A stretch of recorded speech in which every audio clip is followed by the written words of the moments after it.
So welcome. Thanks, Anne. No, not much to add. I will say though that I am from Nevada, so I'm from the southwest part of the United States. So I definitely understand a lot of the potential that exists in the region, and I really do miss a lot of that desert air right now and this humidity out in DC. So I know it's a little hot out there, but I do prefer that a little bit more, the humidity. But as Ann said, my name is Christian Bato, and I'm the Southwest Regional Specialist in the Congressional and Intergovernmental Affairs Office. And our role really is to connect state and local governments, as well as community stakeholders, with the various parts of the Department of Energy in order to better answer questions and provide necessary technical assistance and resources to help advance the Biden administration's goals of a clean energy economy and future.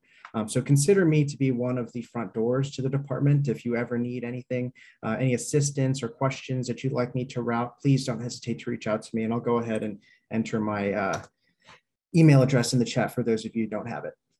So as most of you know, there have been significant moves made by this administration and Congress to address the glowing climate crisis, to advance clean energy technologies, and to establish energy independence, mainly through the bipartisan infrastructure law / Infrastructure Investment and Jobs Act, whatever you want to call it, and hopefully the Inflation Reduction Act as well. So I'm only here to talk about some of the provisions in the bipartisan infrastructure law while we await passage of the IRA in Congress. But I wanted to preface our discussion on EVs today by stating that I am by no means the foremost expert on EVs at the Department of Energy, but I can definitely connect you with the appropriate point of contact if you ever have questions about upcoming funding opportunities or specific provisions. So I'll go ahead and drop my email, which I just did. And if you have any questions moving forward beyond this conversation, don't hesitate to shoot me a note. So obviously, with the attendance on this call, I think we all understand that EVs are revolutionizing the American car market right now. And this administration wants to make sure that every American can reap the costs and cost savings of owning an EV. Key to that mission is giving folks the confidence that they can drive an EV wherever they want to go and charge up wherever they like, including where they live, work, shop, and play. That is why the administration secured $7.5 billion in the bipartisan infrastructure law for a nationwide EV charging network, and why the law established the joint office with the Department of Transportation to help states, cities, and communities across the country spend that $7.5 billion as effectively as possible. I also know that there was a lot of excitement around the EV tax credit discussions in the Inflation Reduction Act, but until that's finalized and some details are worked out, particularly on our end, signing up at program office, we don't really have a lot of information yet on the proposed $7,500 credit. But I'll be sure to keep this group updated and keep you in mind with any additional information when it's time to distribute that. So to keep your eye out for any of that. We just don't, fingers crossed right now. We're trying to see it across the finish line, and then we'll have more information on that piece. So in December of 2021, the Department of Transportation and the Department of Energy signed a memorandum of understanding to establish the Joint Office of Energy and Transportation to support the EV charging investments across the DOE and the DOT and the bipartisan infrastructure law. The Joint Office is responsible for providing technical assistance to plans as they prepare their state EV deployment strategies before reviewing the submitted plans and providing certification recommendations to the Federal Highway Administration. The Joint Office has developed a complete list of state contacts and has provided various webinars, including office hours and various one-on-one meetings with all the states and relevant territories to provide technical assistance as they got their applications ready, which they've all submitted. In fact, many of the states have requested second and third meetings and in the lead up to the submission of those applications with the Joint Office, and where they're using that office as much as possible to build the EV charging network and make sure that all of those requirements for funding opportunities are met. So the goal of this office is to be a one-stop shop on all things electrification to make this transformative transition as easy as possible, including supporting the bipartisan infrastructure investments in transit and school bus electrification as administered by the Federal Transit Administration and EPA colleagues. I'm also going to include the document for the Vehicle Technologies Office program-wide funding opportunity announcement in the chat right now. It kind of provides, it's a hefty 160-page document, but it does include certain provisions that cities and states may be able to qualify for. If you have any questions about that, don't hesitate to reach out to me. And if it doesn't work, I can also send it out in an email immediately after. Kristen, do you have slides that you're speaking to that you wanted to share? I don't have any slides right now. I just wanted to make sure. Look at me, unfortunately. No, that's okay. That's good. Yeah. But this document, though, is pretty comprehensive. And as we roll out more materials, I think really the Joint Office is still standing things up and waiting for those provisions in the Inflation Reduction Act before they can really wrap everything in a nice little package and send out to states. So right now, we really only have funding opportunity announcements for the charging infrastructure portion of the bipartisan infrastructure law. But in that same vein, if you are looking for any specific questions and resources post this kind of conversation we're having, I highly encourage folks to visit driveelectric.gov, which is the Joint Office website where all of the newest announcements, technical resources, and just up-to-date information will be located in a centralized place. So that's the link I just dropped in the chat. So if you need to know anything about the Federal Highway Administration or their coordination with the Joint Office and any other frequent FAQs, proposed rulemaking changes that are a part of these provisions, specific details around EV charging infrastructure and that tax credit, fingers crossed when it comes through, that'll be on driveelectric.gov.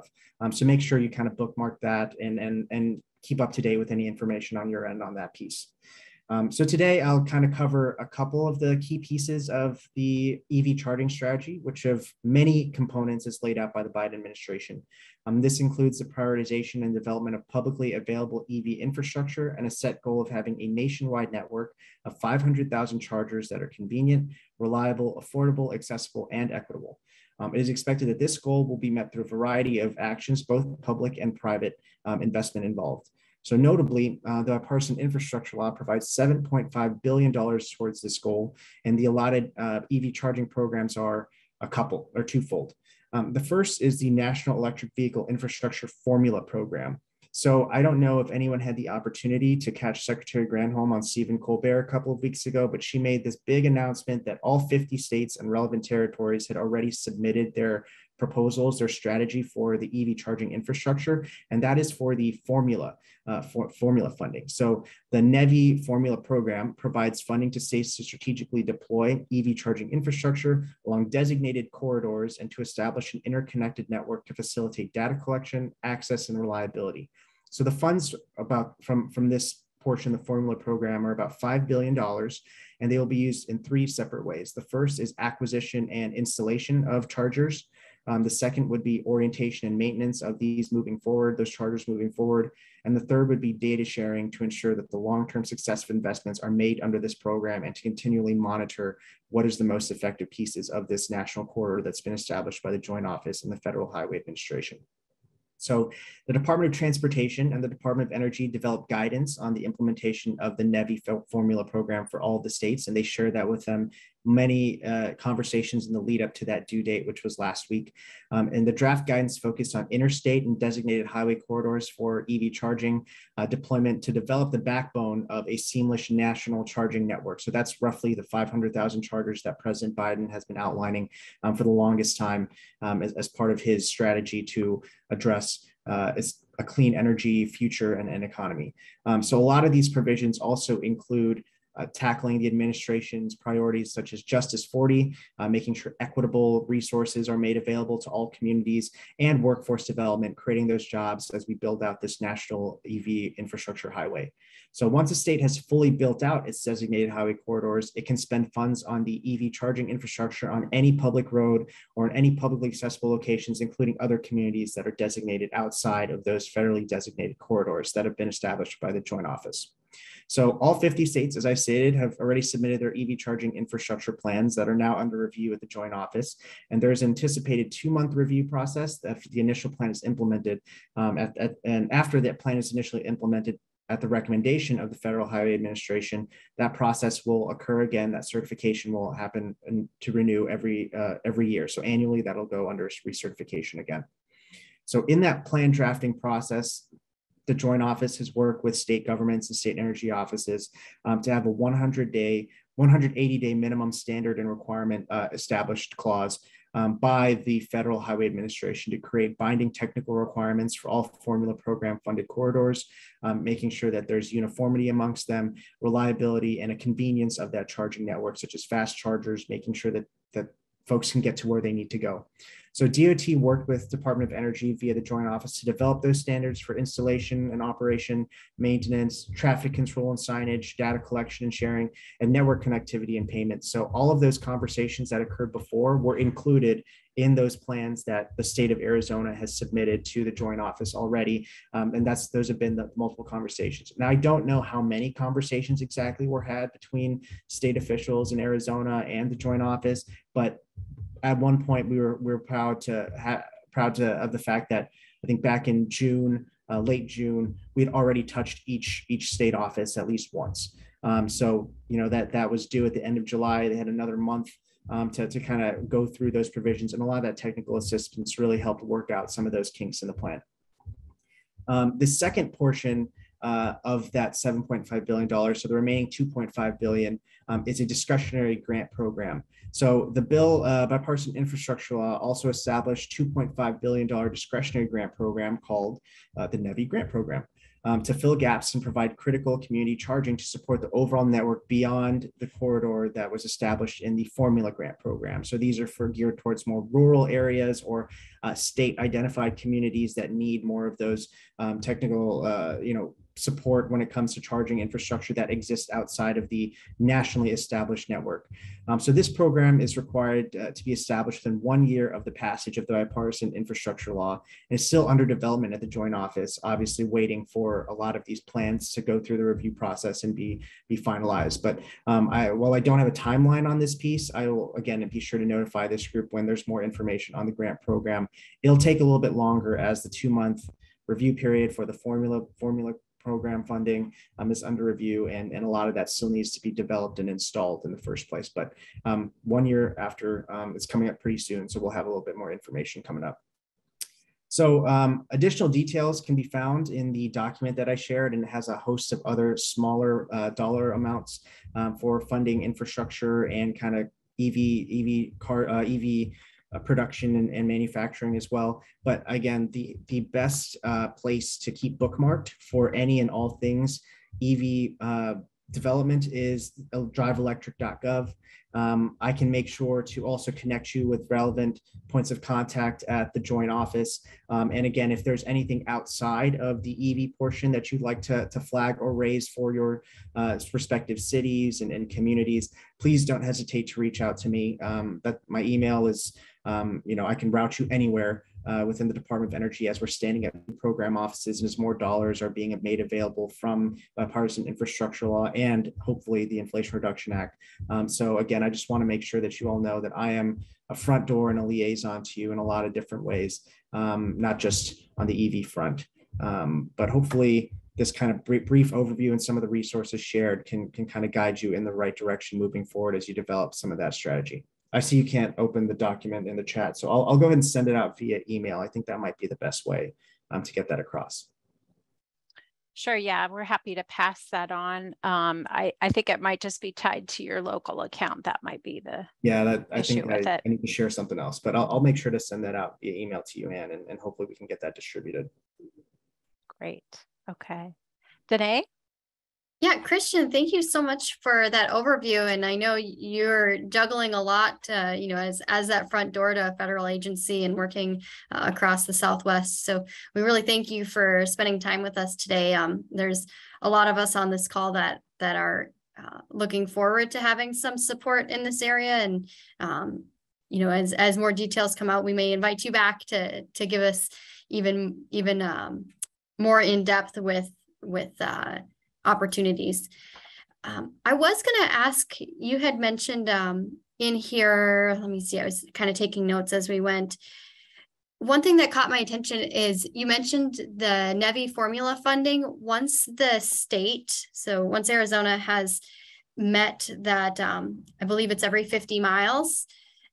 Did I hear you correct that then it becomes available for other roadways, not just the interstates?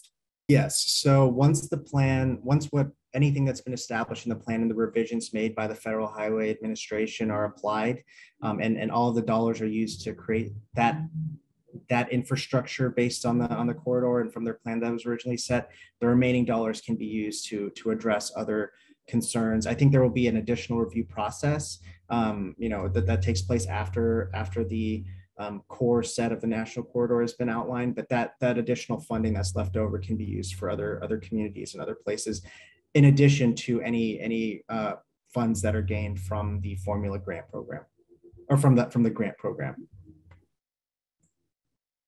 Yeah, okay, that's great. And then we're going to see if anybody else has questions. So if you want to pop them in the chat, you're welcome to do that, or you can come off mute and ask your questions too. Hi, Christian, this is Karen. I have another question along the same lines as Danae's. So then could one assume that we need to keep networking with our ADOT representatives for when that second tranche of money comes in for the communities? Yes, I think that would be highly advisable in making sure that there's kind of accountability from you all's part and kind of the state, whoever the point of contact is. If there's a transportation czar, an EV czar, I know in places that like New Mexico that exists, in Nevada, they've appointed someone of that same kind of stature to oversee how that money is being implemented. It would be valuable to be in their ear as much as possible and kind of make sure that they're doing what they need to do with a lot of these funds. I'm sorry, my neighbor just kind of like threw on music. I hope you can hear me, but yes, I would highly advise being up to date with your transportation representative or whoever kind of is overseeing a lot of the dollars implementation. Yeah, and along the same lines, I know that we've got several corridors that are not alternative fuel designated corridors that we listed on the survey. So I would hope that those will certainly be in consideration for the second tranche of money as well. We've got some regional state roads that would be of help to get chargers on those as well, not just interstates. Yeah, and I think that's obviously the goal of the grant program and future funds that come out is to address concerns in rural communities and areas where there isn't such high traffic. But if hopefully if there's any money left over from the formula program that can be applied there. But that would definitely need to be taken into consideration for the grant program, and I can definitely connect folks in the joint office, to make sure that that's considered as well. It looks like we also have Eric Baez. Let me know if I pronounced your name correctly, from EPA Region 9, and you had some other resources it looked like. Did you want to tell us about that? Hi there. Yeah, nice to meet you all. My name is Eric Baez. I'm in EPA Region 9's Brownfields program, and thanks for flagging that. And our program, we are trying to prioritize EV infrastructure. I mean, ZEV infrastructure, really, even if there's a place for hydrogen refueling that makes sense, to convert old abandoned gas stations or other brownfields, which our term brownfield is just really any underutilized site that may or may not have contamination. So we provide grants to explore those sites, to see what contamination might be on those sites, to explore reuse options like EV charging stations, pre-design and the like, look at the market potential for it, look at the need for it.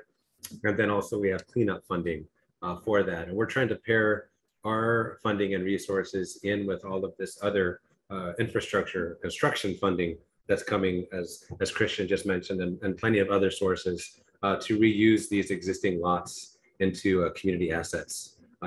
So rather than going into new, green fields, we call them undisturbed lands, to build these stations, why not put it in an abandoned area? A lot of times those gas stations are, of course, on corner lots and prior, great areas to put an EV charging station near freeways and so on and so forth. So yeah, we have funding to explore the whole potential for the reuse of that site. And yeah, you can email me, or I'll drop my contact information in here. I don't work directly with the state of Arizona, but my colleagues do. And regarding EV, I'd be the person to talk with first to see what kind of potential there might be for a project like that. But we have contract funding and we have grant funding to do that kind of work, to explore sites and help move this whole initiative forward. Eric, can I ask you a follow-up question on that? Sure, of course. could that funding be used for microgrids for, let's say you're retrofitting an old gas station and you wanted to support a cooling center? Could you put a microgrid on a brownfield? You can put anything on a brownfield. Yeah. So anything that we don't, that's what's great about our program. You know, we don't dictate what the end use would be. This is just an idea, like, oh, here is a reuse that has a lot of funding available for construction. But if there's other, you know, of course, pairing it with solar and battery and storage or other, you know, cooling, microgrid needs, anything, you know, brownfields, we don't really prioritize what the end use would be. We just want to support what the community wants and convert these, you know, kind of abandoned properties into community assets. And is that funding then for the assessment part of it or for the actual construction of that next use? We have contractors with a program that's really simple. It's a targeted brownfield assessment program. It's a two-page online application that can do assessments and preliminary cleanup planning with our contractors under the direction of the applicant. And then we also have grant programs that assess sites and cleanup sites, but we don't go to construction. That's kind of where our program stops. Unless unless the cover, like, you know, for example, for an EV charging station, it's a bare lot. You're gonna have to put a parking lot in there. You're gonna have to put asphalt cover. If, for example, that asphalt cover had a dual purpose of being the remedy for a site to keep the contamination in place and from harming the public, then our cleanup funding could be used to put in a parking lot. And our funding can also be used to do asbestos, lead, you know, type of surveys and cleanups for buildings for if the building was to be reused as part of any of the things that I've mentioned or you mentioned. So are these applications and grants ongoing as far as applying, or do you have time frames for applying? The targeted brownfield assessment program, and I'll put in links here in a second. The targeted brownfield assessment program is ongoing. That's as funding is available. We just got a lot of funding from Bill, and you know, for the targeted brownfield assessment, but also for the solicitation that's going to be coming out probably next month in September for our assessment and cleanup and multi-purpose grants. And there are a number of brownfield projects already, you know, grants throughout Arizona. We work closely with ADQ and Travis Barnum in this program, but there's definitely potential and opportunity for more. City of Phoenix definitely has Tucson. There's a lot of brownfield grants through Arizona, so currently and in the recent past. Yeah, I'll send some links to the solicitation to our page where it will be announced, and also our targeted brownfield assessment. Great, thank you. Thank you. Any additional questions for Eric while we have his ear? Danae, did you have something? Nope, I was just going to see if there was any other questions for Christian as well.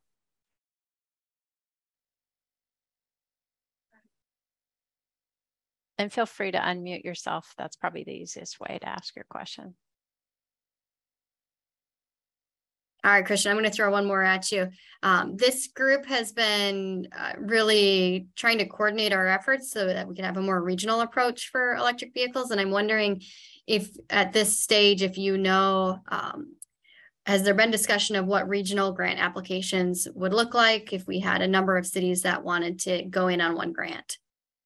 So it is my understanding that that is possible, but I'm advised to, and I think Today, you might have been on this thread, right? I'm not sure if it was a different group of cities, but is advised to submit that question to the FAQ portion of any funding opportunity announcement so that our energy efficiency and renewable energy office can publicly answer how that should look and next steps that need to be taken, just so there's no technical details that are missed. But again, kind of, you should just definitely submit the question in the public FAQ section, so all of the specific requirements can be outlined in a more concrete way. I think I did run this up the flagpole for you all at 1.2, and they kind of just came back with that answer. So in that document, I was trying to find a way to share that with you, but there is definitely an FAQ submission portion, that for under any funding opportunity, that you can submit public questions to, and they get back to you kind of immediately. That's kind of the only way that I've been able to get answers from them, is telling folks and stakeholders to just submit their questions on that forum, so everyone can get it, as to allow for, you know, fair information, access of information and stuff like that. Okay, great. Great. And it looks like we have an additional question in the chat, actually more geared to Eric and the brownfields, and it's from Ramona Simpson with regards to communities that are fast growing, that are in the areas with new freeways. And I know brownfields are generally looked at as historic contaminated sites, but you mentioned that also they're just kind of ones that might be underserved. So can you clarify that? Because some areas don't have a lot of gas stations, and they're actually newer areas of development. So how would they tap into that brownfield money? Anything that we determine a brownfield, our technical definition of it is, you know, basically an underutilized property, an existing, you know, piece of land that has existing or perceived contamination that's not being redeveloped. So it could be an abandoned gas station, it could be a chain link area, it could be any type. It could be a building that's been sitting there for a while, it could be an underused parking lot, anything like that may have contamination. And the point of the program is, you know, we want investment for these communities to come in and transform these sites into usable properties.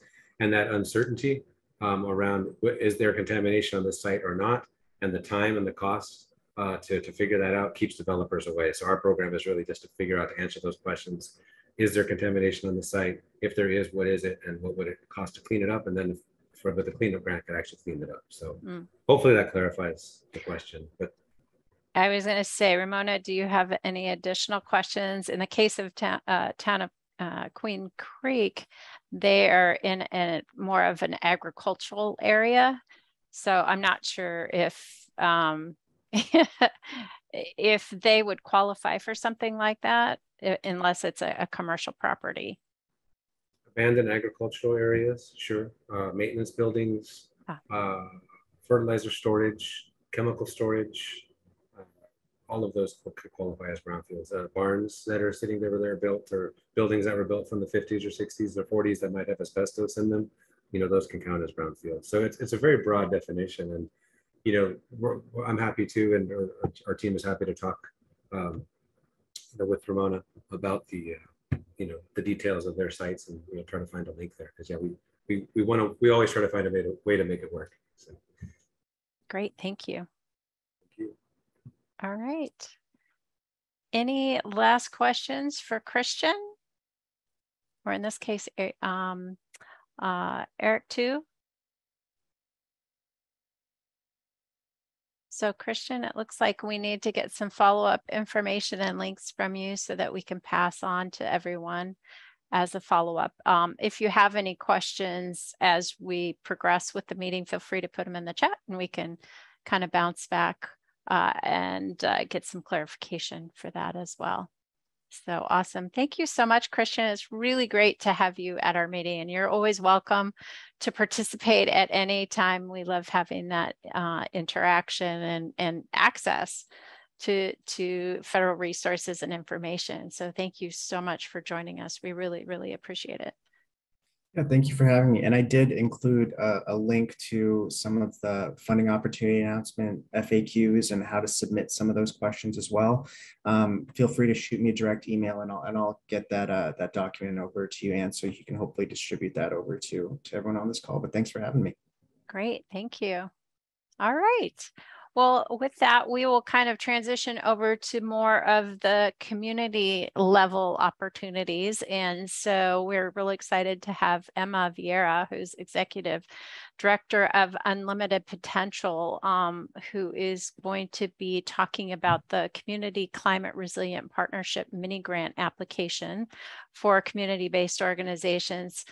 Many of you as communities deal with nonprofit organizations or community-based organizations. And so we want to make sure that everyone is aware of this opportunity. I believe it's within Maricopa County. And Emma, can you give everybody a little bit of background on yourself, but also Unlimited Potential and what your focus is? Not everybody may be familiar with your work and how you've worked closely, like with the city of Tempe in this case, on some of the regional resilience work, of which is related to electric vehicles. Sure. Thank you. Thank you for the invitation. Thank you for having me here. My name is Emma Viera. I'm the Executive Director for Unlimited Potential. My background is in public health and health administration.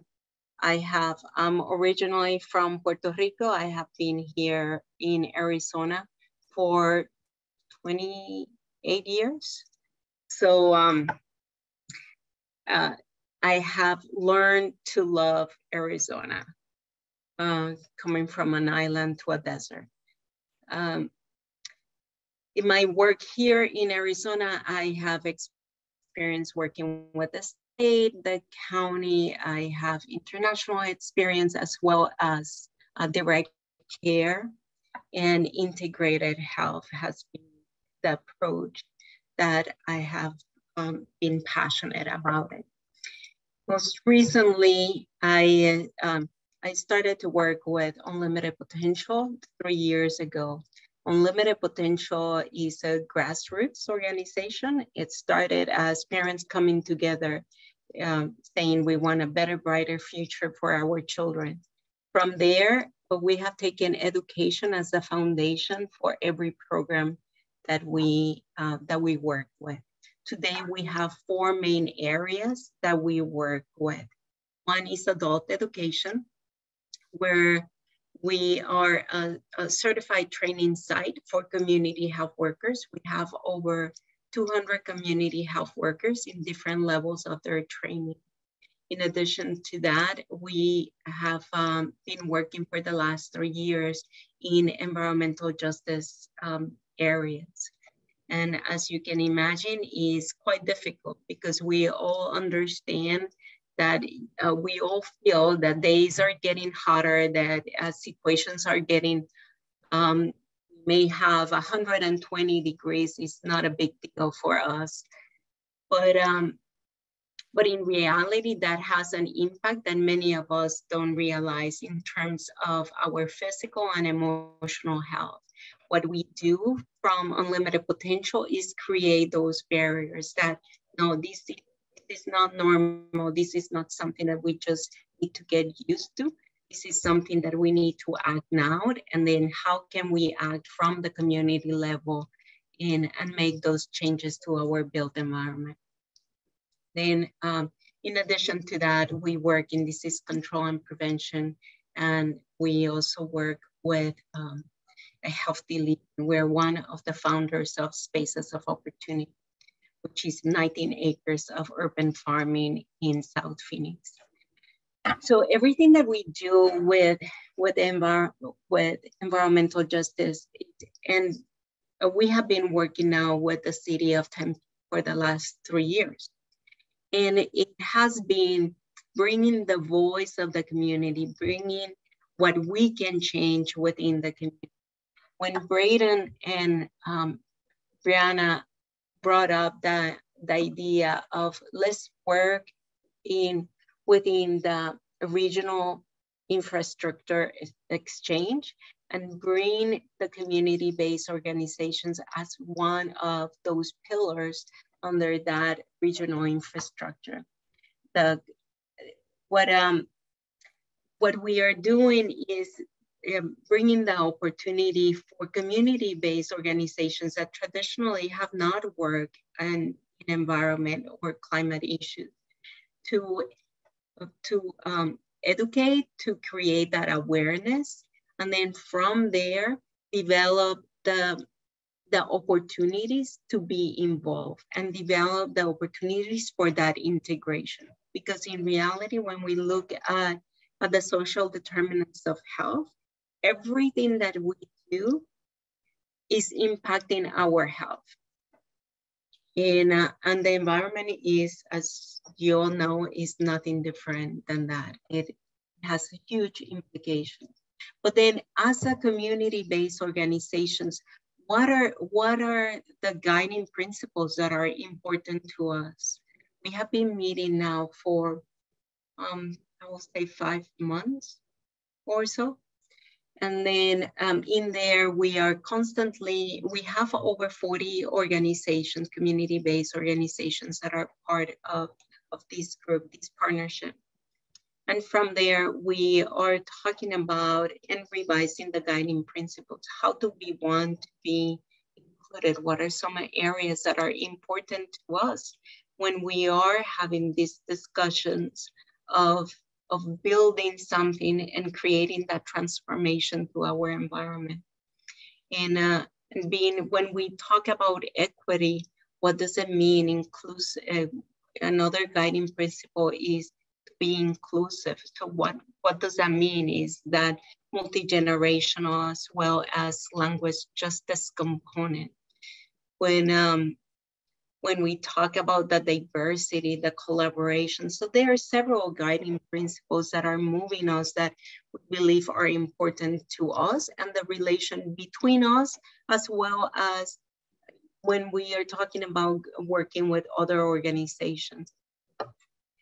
In addition to the city of Tempe bringing the idea of this regional infrastructure exchange, it was also, let's not only convene the groups, but let's go through the entire process of how do we move, how do we prepare the community-based organizations, as well as governmental and other organizations and the private sector to work in conjunction, to work together to make this transformation.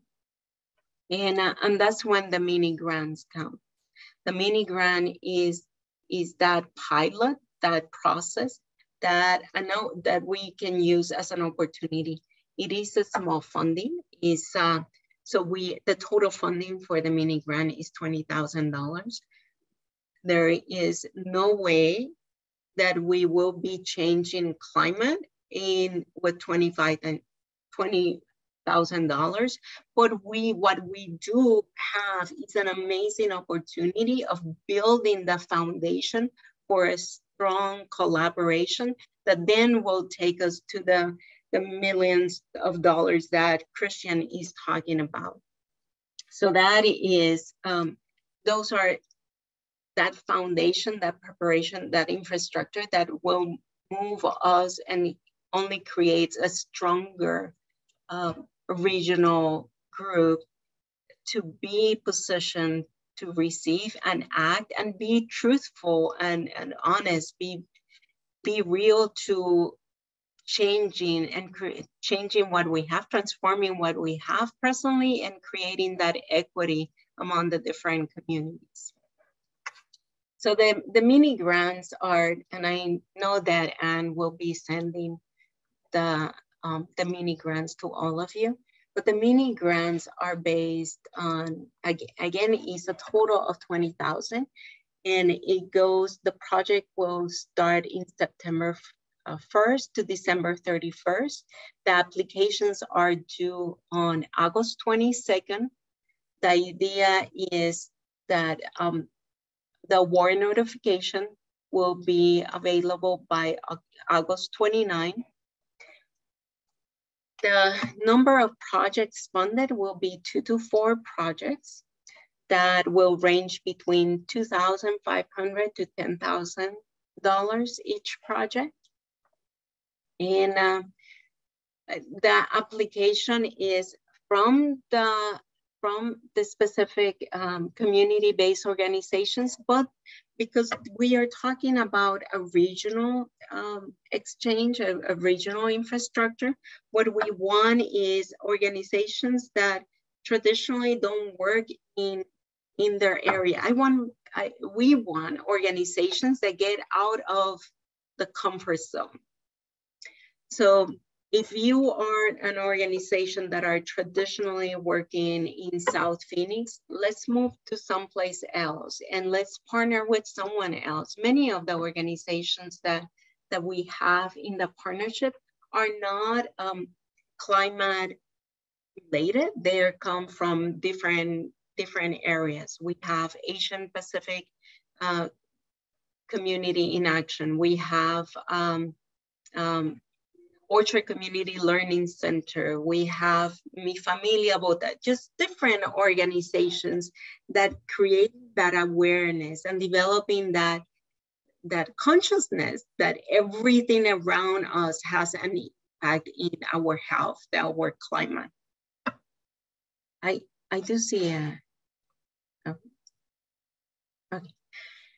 We, the grants, again, is focusing in the clean air, heat mitigation, develop greener areas, and an equitable transition for electrification of transportation, which is exactly what Christian, well, not exactly, but it's part of what Christian was mentioning. Then it is divided in the dividing the county in different geographic areas, regions.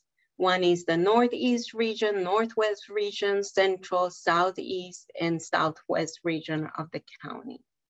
And again, is working community-based organization with with governmental or organizations like town, city, county, school district, coming together, although the funding is going to the community-based organization. And from there will be the distribution.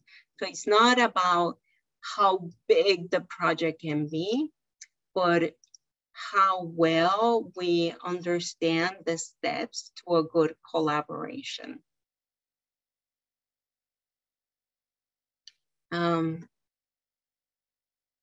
Well, and then if the community-based organization, it doesn't have their 501c3 or doesn't have they need a fiscal sponsor, we Unlimited Potential will be happy to be that fiscal sponsor. So if you have any questions, yeah, just feel free to send questions.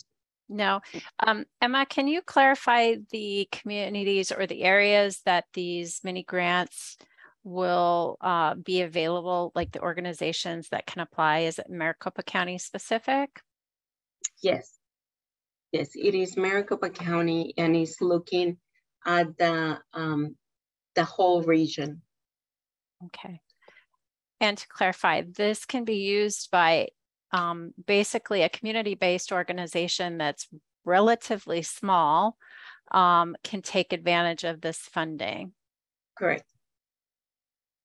So if you, as communities around Maricopa County, work with some great organizations that are looking for kind of these starter funds to be able to work in the transportation and electrification space as it relates maybe to their activities in the community, this would be a great opportunity to leverage some of those funds, in addition to the other areas that you mentioned, such as heat mitigation, greener areas, clean air, and then of course the transportation.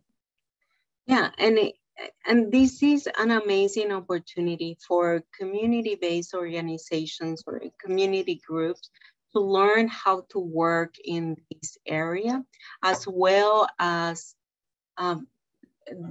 organizations as the ones that are here, to learn how to work with the community and for everyone to be at the table at one time, at the same level, at the same, yeah, with the same voice and vote.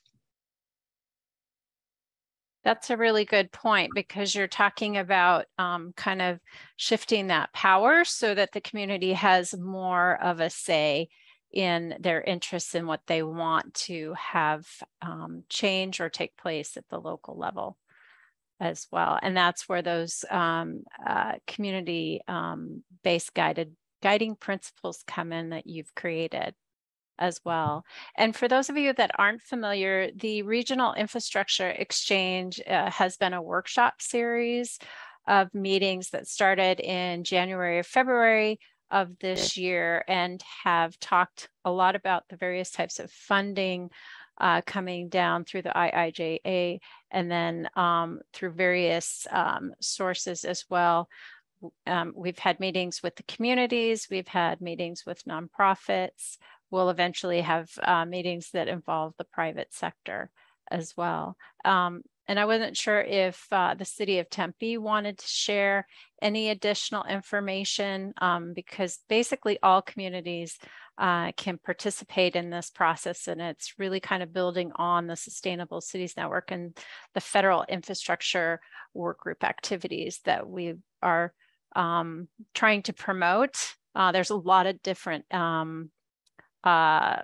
I guess you could say actions taking place across the region, and Arizona is also trying to tie some of those efforts together. Yeah, it's such a great point, Anne. And you know, what's exciting. Braden, do you want to introduce yourself? Sure. Braden Kay, Sustainability and Resilience Director. I'm technically on leave right now, but I care about this issue, and so I'm here, and so are my colleagues Grace Kelly and Brianne Fisher. I'll let Brianne get into some more details, but what I wanted first, I want to thank Emma and her team and Masabi Perea have done such an excellent job doing these workshops with community-based organizations throughout the county and setting up this grant program.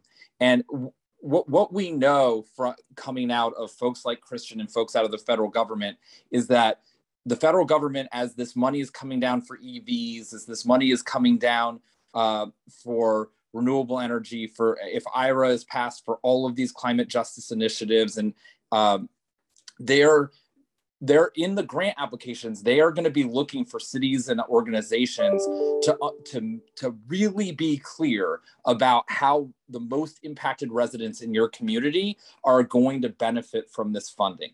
And so the reason to have us develop our muscle on how cities work with community-based organizations is so that we can go to the federal government and say, hey, not only will we use the money this way, but we actually have been training ourselves on how to do good community-based work. And so I'm so grateful for the work that Emma has done in Tempe. The work that she did helped us create our climate justice agenda. Through the listening that she helped us do, bilingual workshops, we were able to go to SRP and say, hey, SRP, we are hearing from residents that we haven't talked to before that they actually need some improvements from the Empower system, that the Empower system isn't really working for them.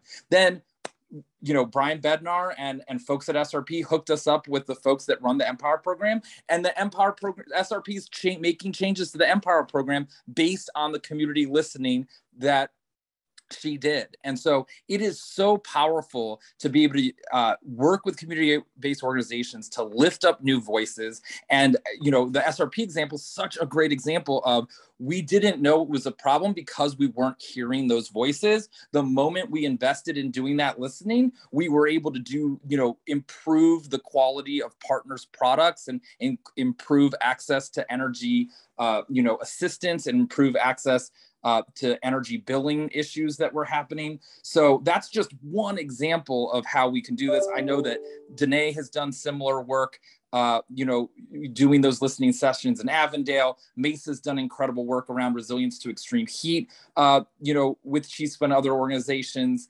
Obviously, there's a lot of this community-based organization work that has happened in South Phoenix, but you know, there's an opportunity for this work to happen in Queen Creek. There's an opportunity for this work to be happening in Peoria and Chandler and Surprise. So we're hoping that this mini grant opportunity is an opportunity for more places in Maricopa County to train themselves on how to do this community-oriented work when it comes to energy, when it comes to EVs, and that it'll really help us when it comes to applying to those federal grants that are going to be streaming down, you know, for the next 5 to 10 years. So this is really an opportunity for us to develop our collective muscles and get ready for really being able to achieve bringing in more of this money. This is something that regions around the country have been doing. And we're a little late to that party in Arizona, but Vitalist Foundation has paid for this to happen because they wanted to make sure we were competitive for these federal grants. So I'm going to pass it over to Brianne to talk a little bit more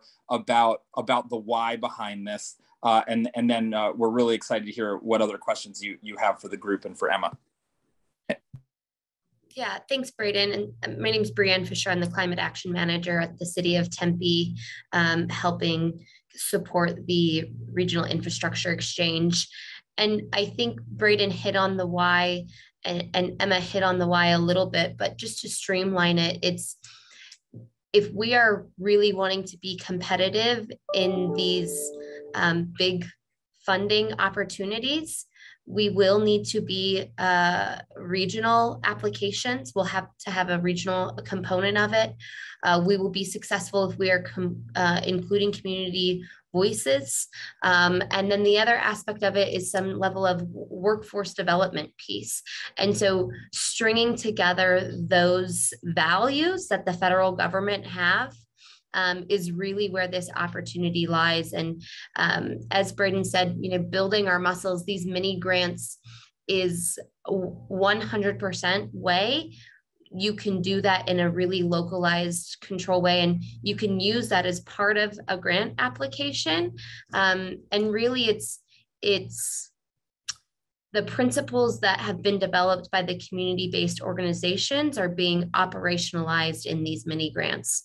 So if inclusiveness is a value that is had and is working with a government entity, what does that actually look like in this project? What does that look like in terms of getting an EV charger, placing it, putting in the infrastructure? Who do you talk to? Who do you include? So it's really great practice in thinking through operationalizing values. I think oftentimes we hear about these values, but we don't know what they really mean.